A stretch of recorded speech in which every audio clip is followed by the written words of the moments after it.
My name is Martín Espada, and this poem is called Now the Dead Will Dance the Mambo, Achill Island, Ireland, June 2000. Last night, the shadow of a cloud rolled off the bare mountain like a shawl slipping from the shoulder of a giant. Shirts on the clothesline sagged in rain. We burned turf, fists of earth, blackening in the fireplace, room full of poets' books leaning rumpled, half asleep.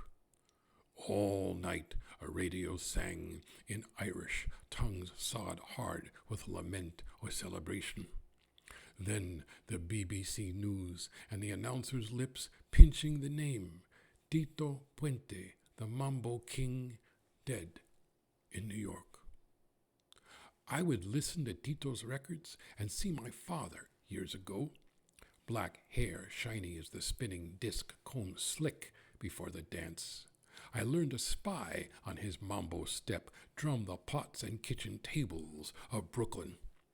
I saw Tito Puente too, hammering timbales on the Jazzboat in Boston Harbor, brandishing drumsticks overhead to scatter the malevolent spirits that grabbed at his hair. Guadalupe pushed backstage to return with Tito's drumstick splintered from always repeating the beat of slaves. Here, on this island, I rehearsed the Irish word for drum, bowran, gripped by hand like the pandereta, circle of skin and wood for the grandchildren of slaves to thump as they sang the news in Ponce, Puerto Rico. Again today, the rain grays the graying stones. We shake away drizzle in the pub dwarfed by mountains. In brown Guinness light we squint to see the posters of their Easter dead. James Connolly bellowing insurrection to the citizen army, the year 1916 ablaze above his head, numbers torched like the pillars of an empire's monuments to itself.